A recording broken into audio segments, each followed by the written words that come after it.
All right, I am super excited to have Kieran, the founder of Simple Kits, here with me today, who recently got MicroAcquired. Kieran, thanks for joining the podcast with me. Yeah, it's good to be here. So, before we dive into stuff, for those that are listening, do you want to maybe give an overview of what Simple Kits does? Yeah. So, Simple Kits is essentially a design system UI kit. They're quite popular at the moment. So, the unique selling point of Simple Kits was essentially to just be as simple as possible. We can dive a little bit more into the issues with with design systems as we go on, but essentially, I like to think of it as the Lego blocks of UI kits for design systems. Very nice. And so you listed on MicroAcquire, and I assume you had quite a few buyers reach out. Is that correct? Yeah. I think I actually listed it twice. I think I listed it, took it off because I was a bit disheartened, and I listed it again. I had a lot of people interested. I think there was some confusion. Maybe it was on my behalf as to what it was. A lot of people were asking me, and when I was like, "Oh, it's a design system file that you sell, to typically designers or indie makers," they would kind of maybe lose interest most of the time. Um, so I got a lot of people messaging me, asking me loads of questions, and it turns out I think I had it listed for 4 months or something, and was just passively getting messages. Nice. And how did you end up finding the buyer that eventually acquired the business? Yeah, so he actually messaged me on MicroAcquire, and I didn't notice that I had a message from him. So he emailed me because he was quite eager to learn more about it. So he dropped me an email saying, "Hey, messaged you on MicroAcquire. Um, haven't heard anything back, so I wanted to, sort of get in touch via email. Interested, tell me more," sort of thing. Nice. And so at that point, I assume you start negotiating, how this acquisition is going to work out. What's some of the learnings that you gained going through this acquisition process on MicroAcquire? Yeah, I think the main thing for me was transparency, both from my end and the other person's end. You want that sort of gut feeling, right? That they're not trying to hide anything. They're not gonna, especially as a seller. My concern was, they get all the products, all the information, the documents, the logins, all that, and then just sort of disappear or don't send the money or whatever it is. This guy was really upfront with me. The exchange was actually very quick. He just asked me, what's the revenue? Have you got proof of it, proof of sales? What does it include? Like, what are you selling? Does it include socials? And we actually went from introduction to sale, I think, within 48 hours, Oh, um, wow. which was nice and quick. Yeah. Nice. Did you guys use like an escrow service or anything like No, that? he paid me through TransferWise. So he actually was probably one of the most trusting buyers. He actually It was just before, I think it was New Year's Eve or the day before New Year's Eve, that we sort of started talking.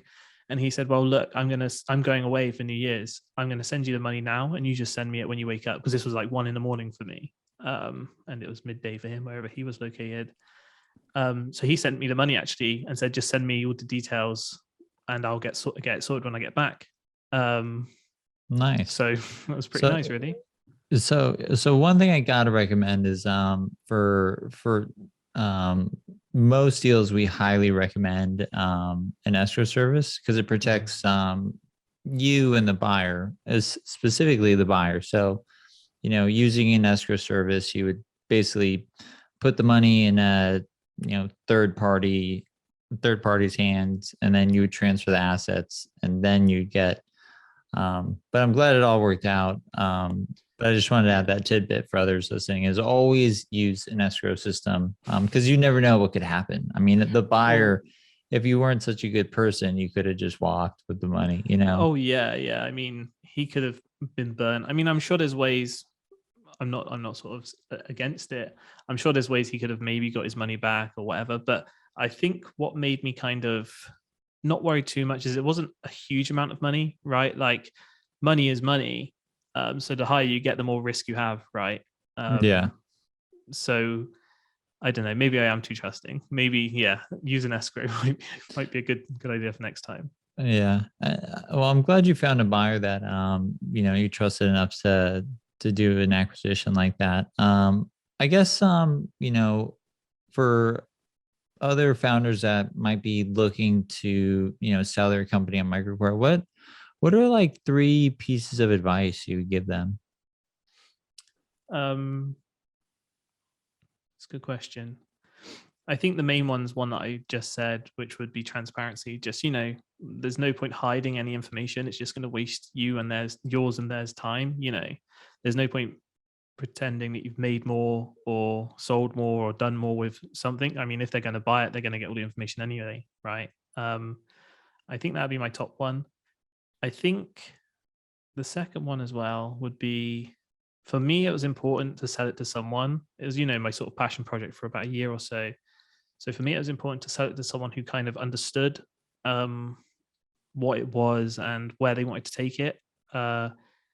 Because this one was actually quite tied quite tightly to me and my socials. So I don't want them to, start spamming all my previous buyers or spamming the social, and I start getting a bad name sort of thing. So I wanted to Yeah. make you can't really protect against that too much, but he Yeah. showed good intent, I guess. And third, I mean, I think it's just a case of just knowing your value, right? Like valuing your product nicely, coming to a price that you both agree on or both are happy on, comes a lot quicker when you know what it's worth. Nice. And then I guess so you've been successfully acquired. I have to assume you're working on something new. Have you started a new project? It's just something Always. every interview it's like you think you get acquired and you go and take a break, but it's usually the opposite. You go right into another project. What are you working on now? Oh, so many things. um, so I think my biggest one is keeping it in a design system sort of area is a tool called Heeed, and the idea is you post your typically landing page, but any website page will do, and it's a community driven feedback tool, right? So there's incentives for others to leave feedback on your designs, and those incentives hopefully help them get jobs or get contracts, whatever it is, whilst also helping the individuals improve their designs.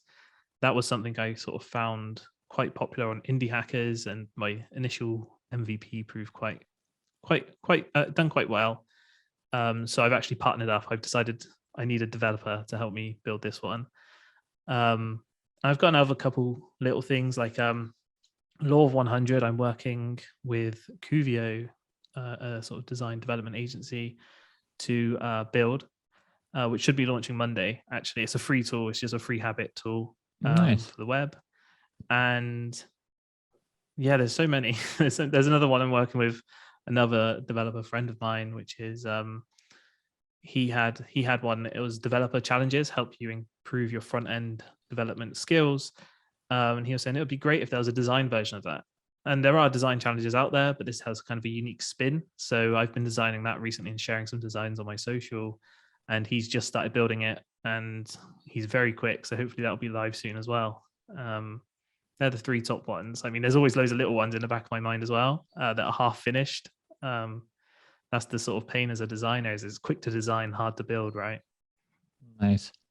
So I guess I mean this has been awesome, and congrats again on the successful acquisition. I love hearing these stories of, you have a project that maybe, you're no longer interested in, or you started working on another project and you're able to sell it to someone who could, you know, breathe new life into it and potentially grow it beyond, where you were interested in growing it yourself. So huge congrats on that. I guess my final questions would be just kind of like rapid fire.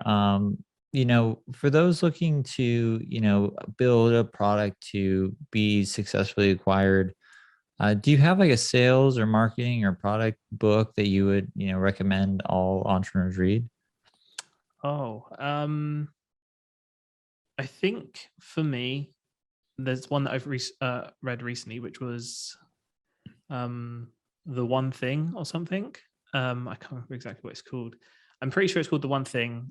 As a sort of an individual who has all these product ideas, I typically feel very stretched, stretched thin. And I'm always asking myself if I should, double down on one thing and make one thing great rather than a lot of little things. And this book basically talks to that, focusing on one thing at a time, one goal at a time, that sort of thing.